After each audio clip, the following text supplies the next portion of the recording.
Hey YouTube, Twig here, bringing you all my Runic Yu-Gi-Oh! Deck profile. This is the first of the 3 Tactical Masters booster set decks that I'll be making deck profiles for on the channel. It's a really interesting deck that focuses on milling out your opponent, or basically decking them out for the win condition of the deck. It's a deck that is heavily focused on different quick play spells that you can even activate on your opponent's turn if you have your field spell set up, and then also being able to special summon out the many different fusion monsters for the Runic lineup. If you're looking for this sort of playstyle, it feels like a deck that a lot of people have, speculated we would one day get in Yu-Gi-Oh! One that just focuses on trying to actually deck out your opponent. And that is what the good majority of the deck is meant to do. So let's go ahead and get started with the deck profile. So let's go ahead and start off with the main deck. Unlike other deck profiles, the entire deck is consisted of spells. I saw some people try to run monster lineups, but I just found the entire spell lineup to be a much more fun way to build the deck and go for more of a pure variant. Now, it would definitely lose to Anti-Spell Fragrance unless you were able to activate one of the quick play spells. But to start off, our main go-to one is the field spell, which I only have one copy of Runic Fountain, but if you wanted to start off with just one copy of this card, you can add in Demise of the Land as placeholders for this card, because with Demise of the Land, activate only when your opponent special summons a monster. Select one field spell from your deck and activate it. This will set up your Runic Fountain on the field much more quickly for you then to utilize the many different quick play spells you run in the deck. With this card, you can activate Runic quick play spells from your hand.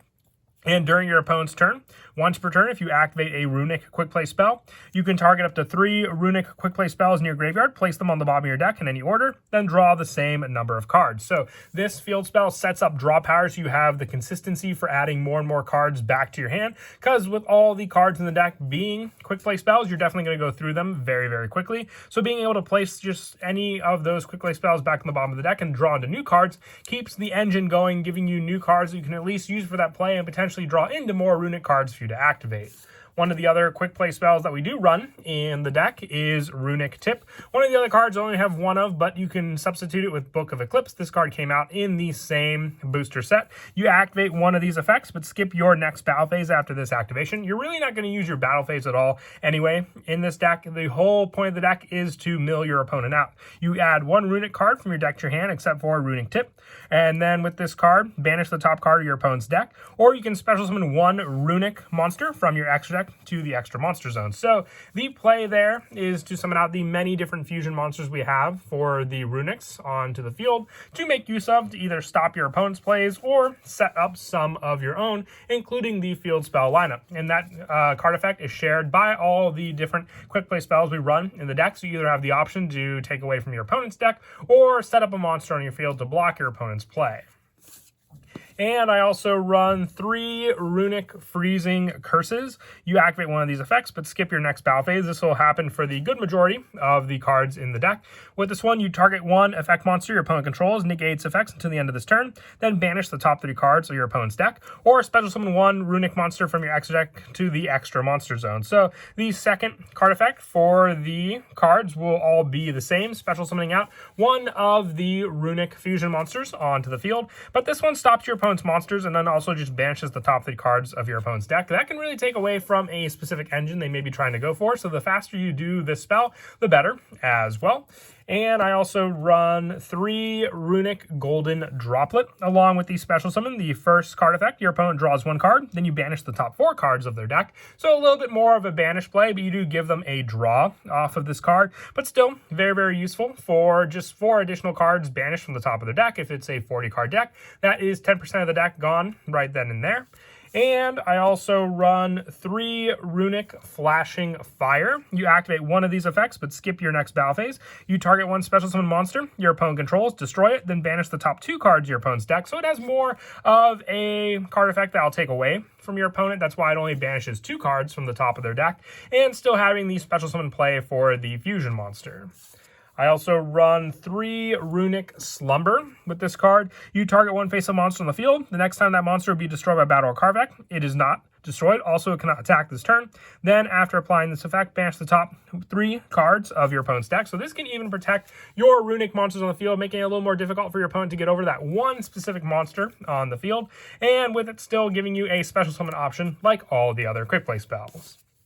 I also run 3 Runic Smiting Storm. You activate one of these effects.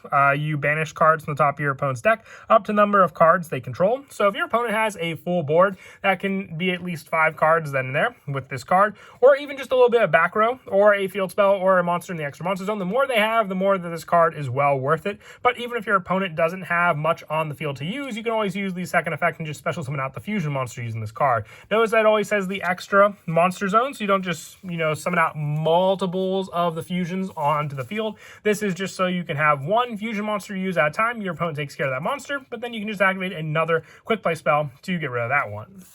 I also run 3 Runic Dispelling. I'm running the multiple copies of the good majority of the Runic cards because they all work very, very well together. They are a once per turn, but still, when you go over the fusion cards, being able to discard a card, it can make up for having multiples of the same name in your hand by just being able to use it as an engine against your opponent for that fusion monster.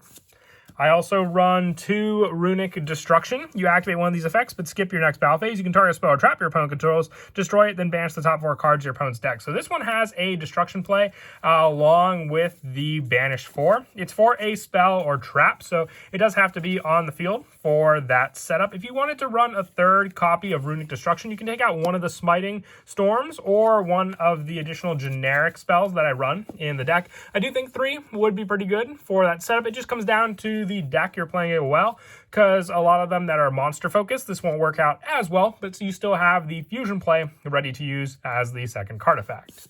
For some of the non-Runic quick play spells, along with the field spell, I'm also running 3 Runic Allure. Each time a quick play spell is activated, banish the top card of your opponent's deck. You can only control 1 Runic Allure. Imagine if you had 2 of this on the field, that's 2 banishes every time you activate a spell. It would just make it that much quicker for your opponent to deck out. But the banish is still very, very useful because every time you use one, they banish one. So on top of the many banishes that your other Runic quick play spells will do, this just adds on more and more because of it. For the generic quick play spells that I run in the deck, I also run 3 Forbidden Droplet. I know it's more of a pricey card, but it is set to be reprinted in the Megatin, so it might be more readily available as long as it's not too short print from that pack. If you didn't want to run Forbidden Droplet, you can always substitute in some other generic quick play spells, Mystical Space Typhoon. I even thought to run cards like Skill Drain in the deck as another way just to stop your opponent for their own monster effects on the field by having one continuous trap. Those are just some options you can use to substitute for Forbidden Droplet. And I also run 3 Cosmic Cyclone from the newest booster pack, but just another quick play spell to make use of for the banish of your opponent's card on the field. Can take care of pesky cards on the field, like Mystic Mine, or even some back row or, face-up continuous spells. If your opponent activates Anti-Spell Fragrance against you, you can at least respond in time with Cosmic Cyclone against that card as a Chain Link 2 to banish that card before it shuts down your entire Runic deck. And I also run 2 Scapegoats, just more monsters on the field for you to make use of. This card also gives you a little more access to the extra deck, giving you some tokens to use. If you wanted to take out one of the Cosmic Cyclones for a 3rd copy of Runic Destruction, that's always an option as well, since Cosmic Cyclone is also just another way to get rid of back row, just like Runic Destruction. But on top of that, Runic Destruction also has a banish option. And lastly, for the spells, I run 2 Super Polymerization and 1 Call by the Grave. I'm not sure if they're going to do anything with Super Polymerization on the ban list. It really was an answer card for a good number of cards that people play in a lot of decks. So if they were to take out Super Polymerization, the Skill Drain spot still fits for this one in the deck. If you were to leave the Forbidden Droplets in, you can always take out the Super Polymerization for another trap back row option. And then Call by the Grave, just a good quick play spell for stopping any hand traps your opponent may try to do from their own graveyard or even just more graveyard monster setup.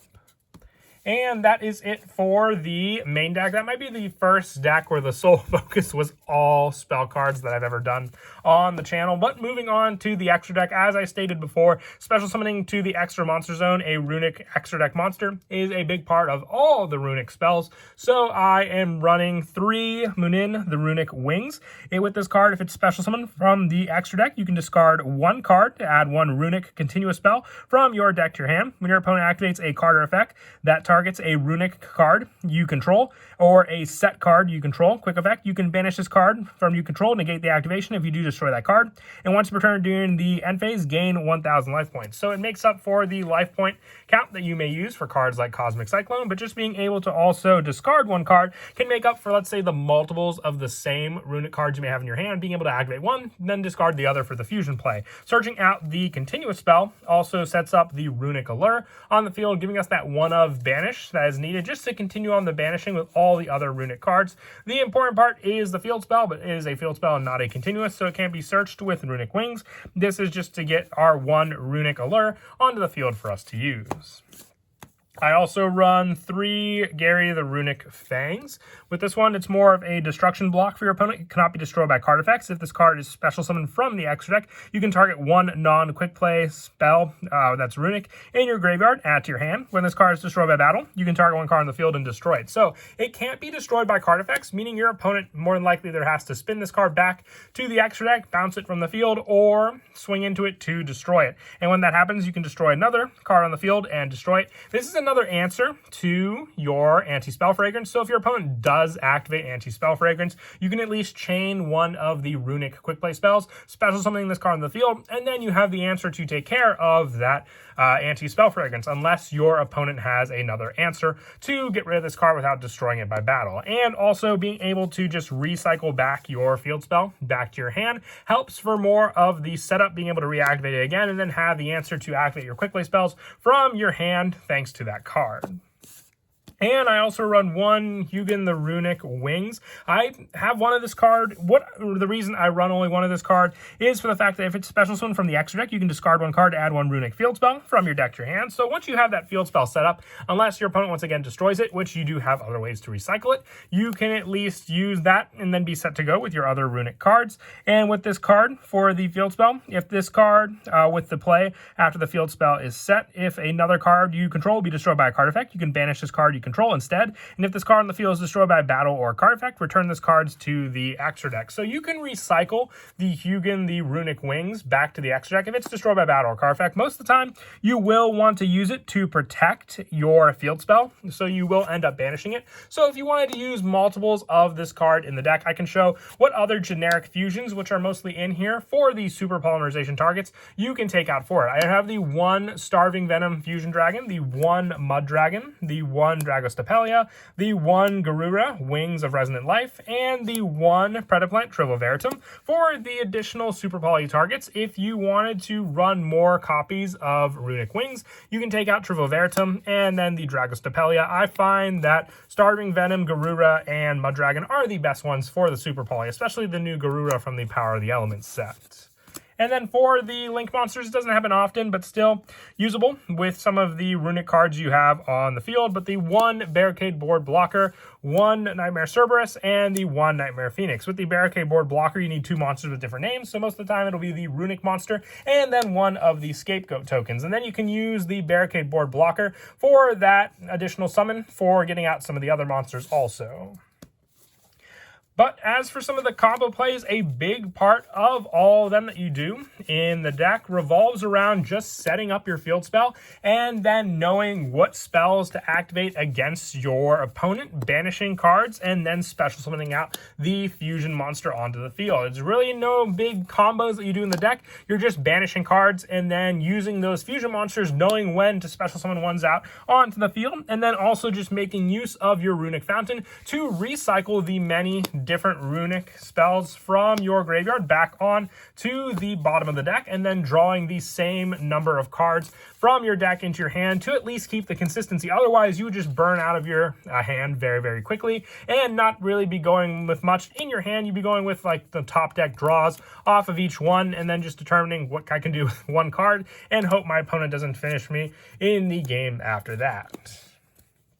But that is it for the deck profile. I hope you all enjoyed. Like I said, it was an interesting deck. I loved learning about it. We really haven't had a Yu-Gi-Oh deck like this. There are some other variants that people are trying out along with the just pure Runic build. May try it out with some Sky Strikers with the spell buildup. But I hope you all enjoyed. And as always, until next time, please don't forget to leave a like and subscribe. And Kira, Twig out.